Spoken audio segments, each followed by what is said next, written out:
Ang ginawa nilang ritual ayon kay Roble ay ang mga natutunan niya sa kanyang pagsasanay sa ilalim ng garuda.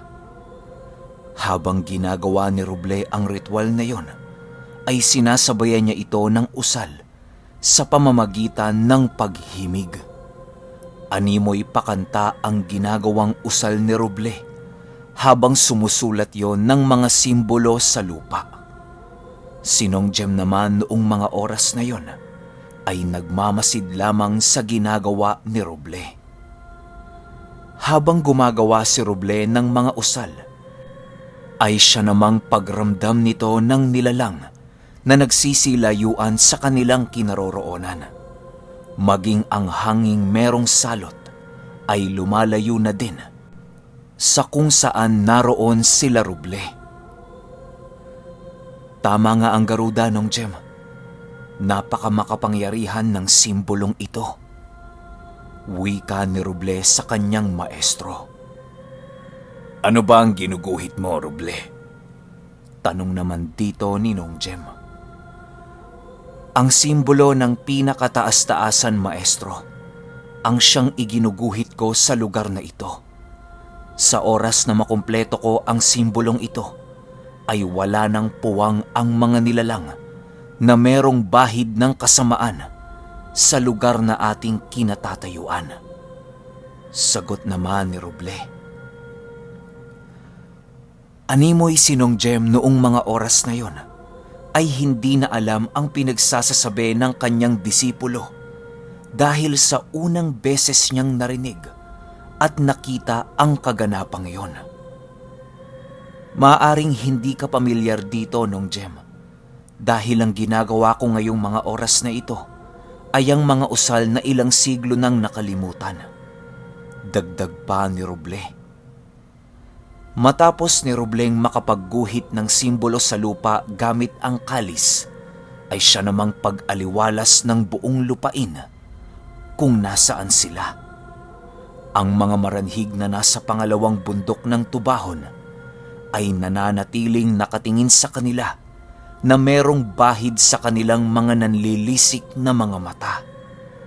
Kahit napakalayo na ng mga ito sa kinaroroonan nila, ay kitang-kita pa rin sila ng magmaestro. Nang natapos ng maiguhit ni Roble ang simbolong yon, ay siya namang pag-upo nito sa lupa. Tumitig lang yon sa kalangitan na animoy nagpapasalamat yon sa amang may likha. Maliban sa pasasalamat sa Panginoon, ay naninibago din si Roble sa kanyang katawang lupa. Yung dating bilis at liksi kasi niya ay hinahanap-hanap yon ng kanyang katawan. Lumipas ang ilang oras at nagpatuloy na sila Roble sa kanilang paglalakad. Nais nilang palayasin ang mga maranhig na naroon sa kabundukan sa loob lamang ng 3 gabi at 3 araw. Alam na ni Roble noong mga oras na yon na ang lahat ng mga maranhig na naroon sa kanilang pugad ay meron ng kakayahang makapaglakad sa araw. Habang papalapit sila Roble sa pangalawang bundok, ay siya namang pagpulasan ng mga nilalang na naroon. Merong mga aswang na sumugod sa kanila, pero naagnas lang ang mga yon dahil sa pagtama ng kalis dito. Ang mga laman lupang itim naman ay pinagpapapatay ni Roble dahil sa mga ginagawang panlilinlang ng mga ito. Walang sinasantong nilalang ang magmaestro sa kadahilanang nais na nilang maging matahimik muli ang kanilang bayan. Maestro, nandito na si Amon. Wika ni Roble kay Nongjem. Napansin kasi ni Roble nang makarating sila sa tuktok ng pangalawang bundok ang pagkawala ng presensya ng mga masasamang uri. Animoy isang panlilinlang lang ang kanyang naramdaman. At isang nilalang lang ang may kakayahang gumawa nun. Yon ay isang maranhig na may kakayahang lumikha ng ilusyon.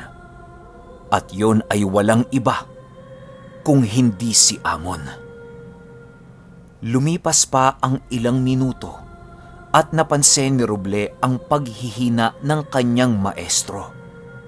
Bigla yung napaupo sa lupa nang sa hindi malamang dahilan.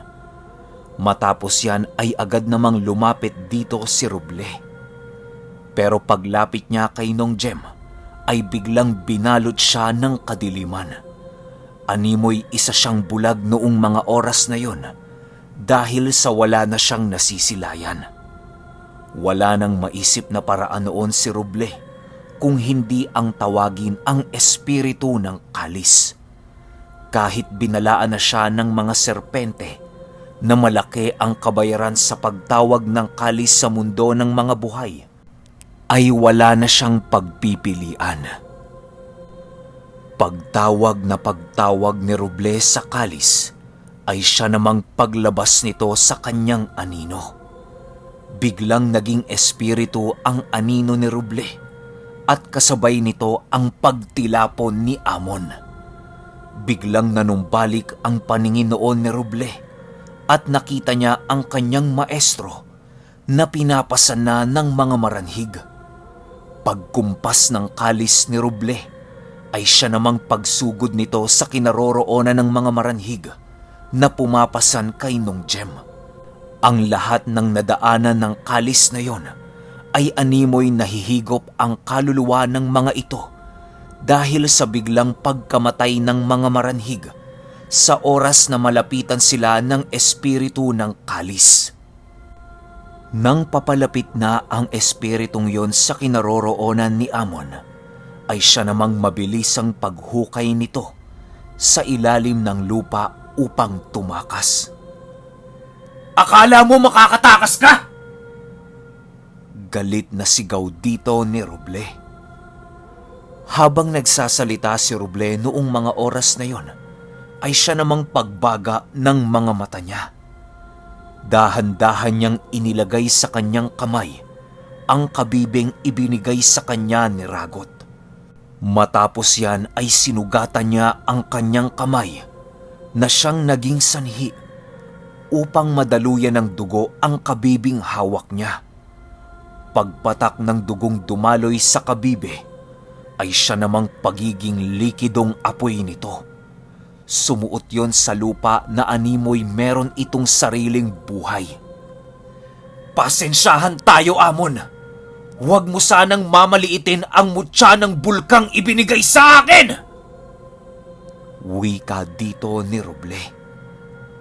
Magdadalawang minuto ding pinatulo ni Roble ang kanyang dugo sa lupa habang meron itong inuusal-usal. Matapos nitong makapagpatulo ng kanyang dugo sa lupa, ay siya namang pagsigaw ni Amon na nasa ilalim nito. Ramdam na ramdam nila Roble ang pagmamadali nitong makaahon na para bang meron itong iniiwasan sa ilalim ng lupa. Nang tuluyan ng makaahon si Amon sa lupa, ay siya namang paglapit ng espiritu ng kalis sa kanyang kinaroroonan. Agara ng pagdaan ng espiritu sa kanya, pero hindi siya nito nahagip, gawa ng nagpalit ng anyo si Amon noong mga oras na yon. Kahit napakarami nitong natamong sunog sa katawan, ay nakaya pa rin itong gamitin ang isa pa niyang natatanging abilidad. Amon! Bumalik ka! Hayaan mong tuluyan kita upang maging mapayapa ka na! Sigaw ni Roble. Habang sumisigaw si Roble kay Amon, ay siya namang pagsunod ng espiritu ng kalis sa dato. Paalam, Roble. Hanggang sa muli nating pagkikita.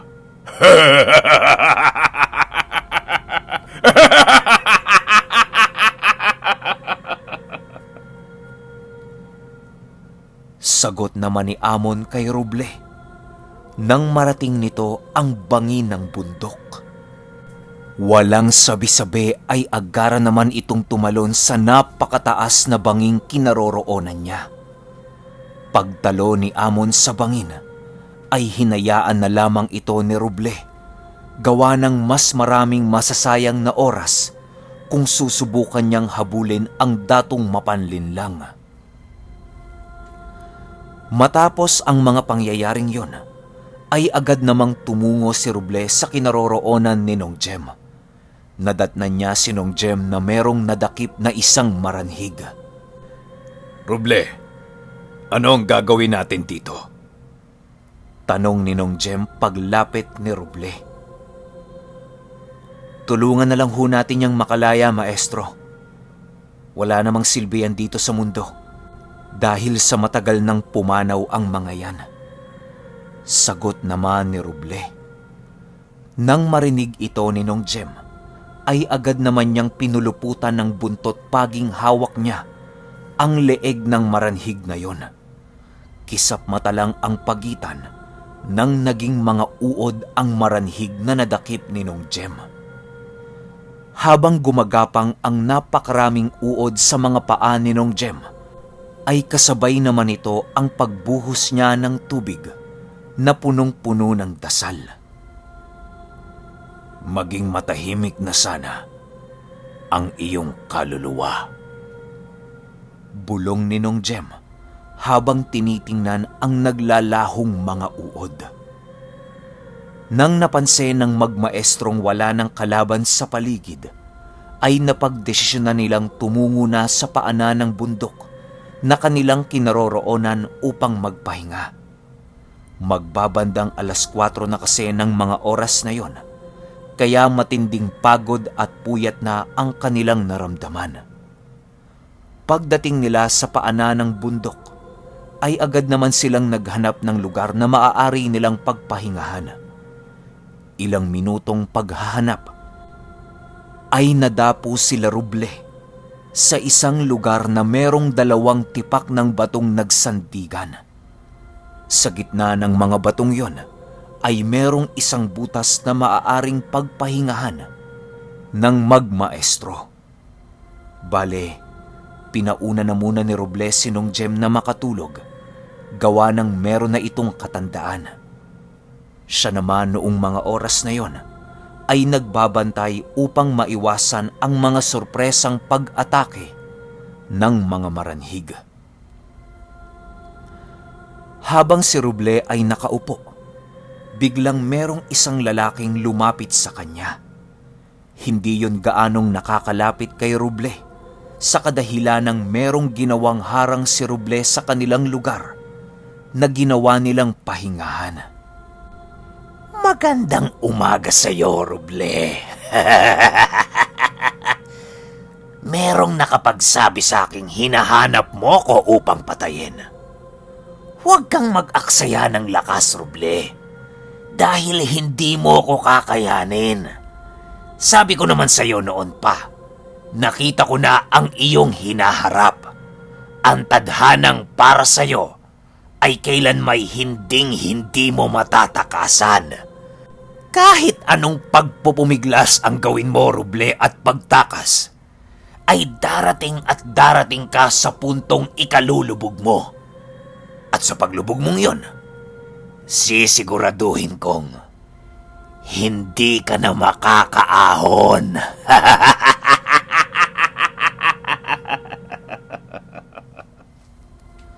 Wika ng demonyo. Nang marinig yon ni Roble, ay doon niya nakumpirma na ang nilalang na nangungusap sa kanya ay ang demonyong minsan na niyang naging kasangga laban sa mga maranhig. Halos magbanggaan na ang lahat ng ngipin ni Roble dahil sa sobrang galit nitong nararamdaman. Animoy isang pangungusap pa ang marinig niya galing sa demonyo, ay hindi na ito mag-aalangang sumugod. Nang akmang papasagot naman si Roble, ay biglang naglaho sa kanyang harapan ang demonyong yon. Para bang pinaglalaruan si Roble nung demonyo. Ni walang nakitang bakas ng pag-aalala si Roble sa mukha ng demonyo na kanyang kausap. Dahil sa sobrang lakas ng iyong loob, ay mapapaslang ka ng isang hamak na tao. Bulong ni Roble sa kanyang sarili. Matapos ang mga pangyayaring yun, ay napagpasyahan na ni Roble na bumalik sa kanyang kinauupuan. Hindi naman niya kasi pwedeng iwan doon si Nong Jem, gawa ng hindi sakop ng kapangyarihang ginawa doon ni Roble ang mga hayop na lalang ng Panginoon. Maaaring merong makapasok na ahas doon at yon ang kumitil sa buhay ni Nong Jem. Ilang oras pang paghihintay ni Roble at tuluyan na ngang nagising si Nong Jem. Paggising nito ay siya rin namang pagpasok ni Roble sa hinigaan ng kanyang maestro. Matulog ka, Roble, ng maayos upang manumbalik ang iyong lakas. Kakailanganin natin yan sa mga susunod na labanang ating susunguin. Wika ni Nong Jem pagpasok ni Roble. Oho, maestro. Kayo na ho muna ang bahalang magbantay dito. Sagot naman ni Roble. Tumangulang naman si Nong Jem noong mga panahong yon upang maputol na ang kanilang usapan. Agara namang nakatulog si Roble, gawa ng sobra-sobrang pagod ang naramdaman nito.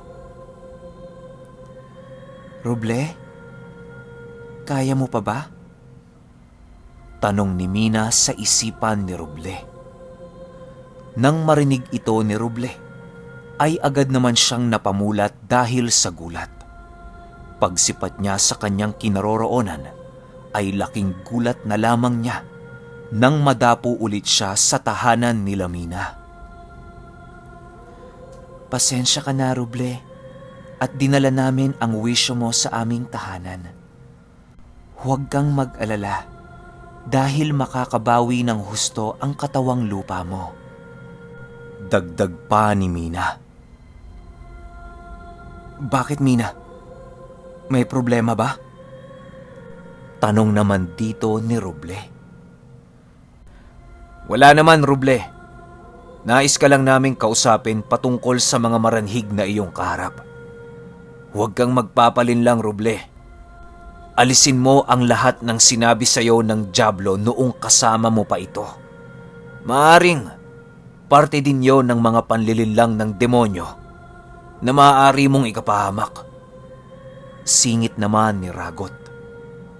Nagmamadali kasi ang magkakapatid noong mga oras na yon, gawa ng limitado lamang ang kanilang kakayahan upang tawagin ang wisyo ni Roble sa kanilang tahanan. Ilang minuto lang ang lumipas at agara namang naglaho ang magkakapatid. Kasabay ng paglaho ng mga ito ay ang paggising ni Roble sa kanyang mahimbing na pagkakatulog. Pagtingin niya sa kanyang maestro, ay nasipat niya itong kumakain ng kanilang baon. Di na kasi kinaya ni Nong Jem ang gutom, gawa ng hindi pa sila kumakain noong mga oras na yon ng kanilang umagahan. Nang makita ito ni Roble, ay agad naman itong lumapit sa kanyang maestro upang samahan yon sa kanyang pagkain. Magandang umaga ho, Nong Jem. Pagpasensyahan niyo na po't nahuli ako ng gising. Bungad na wika dito ni Roble. Wala yun, Roble. Halika na dito at kumain na tayo. Sagot naman ni Nong Jem. Matapos nilang kumain ay agad din naman silang tumungo sa ikatlong bundok ng Tubahon.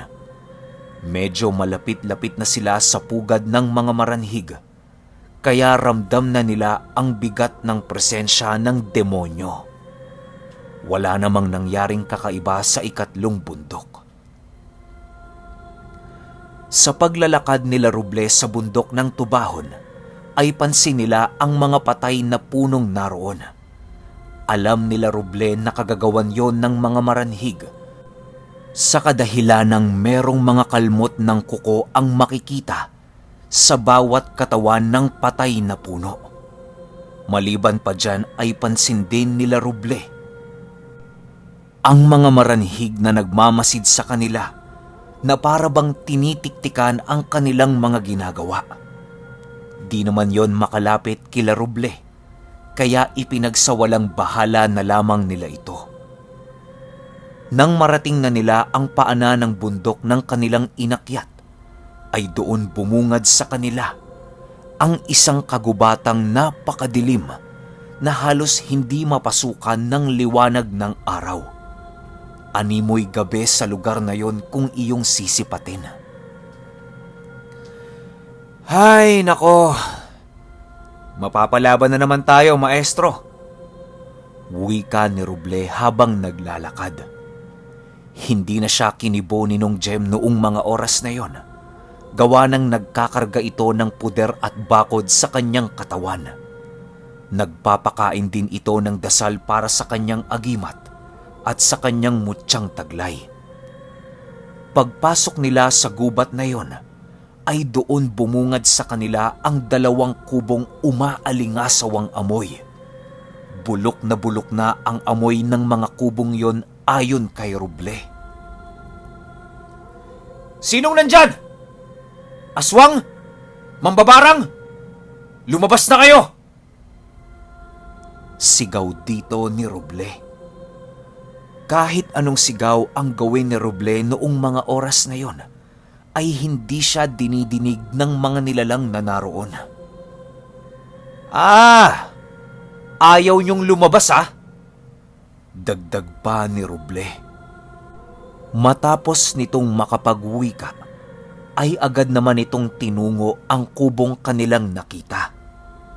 Nang papalapit na sila dito, ay siya namang pagliparan ng mga nilalang sa lugar na yon. Nang masipat ito ni Roble, ay doon niya nasilayan ang 4 na manananggal. Kakaiba ang manananggal na yon, gawa ng tanging mga paa lamang nito ang humiwalay sa kanilang mga katawan. Ayon kay Nong Jem, na ang ganoong uri ng mga manananggal ay ang gabunan sa kanyang uri. Sa kadahilan ng mahirap itong kitilan ng buhay dahil sa mga abilidad na taglay nito.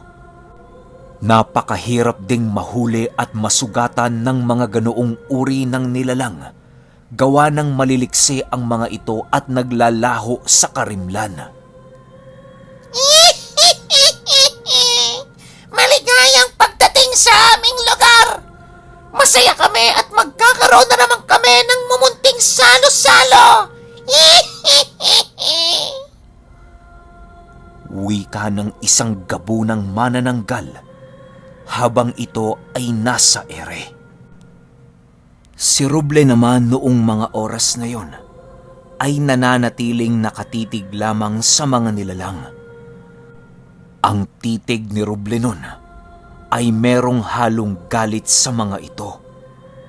Marami kasi siyang nakitang mga bangkay ng tao sa kubo ng mga nilalang na yon at mga karneng animoy binilad sa labas ng kanilang bahay. Dahil sa kanilang nasilayan, ay labis-labis na lamang ang galit ni Roble sa mga ito. Habang tinitingnan niya ang mga manananggal, ay siya namang pagsugod dito ni Nong Jem, dala-dala ang kanyang buntot pagi. Napakabilis ni Nong Jem noong mga oras na yon, na halos hindi na akma ang bilis nito para sa kanyang edad. Paglapit nito sa kubo, ay agad naman itong umakyat sa bubungan nito at walang pagdadalawang isip na tinalunan ang mga manananggal. Pagbitaw ng tigalpong nasa kamay nito, ay siya namang paghampas niya ng kanyang buntot paging hawak. Laglag agad ang 2 manananggal na siyang agarang ding kinitila ng buhay ni Nong Jem. Ang 2 namang natira sa mga ito ay pinaulanan ni Roble ng mga usal na pangpaslang sa pangkalahatang nilalang na nasa panig ng kaliwa.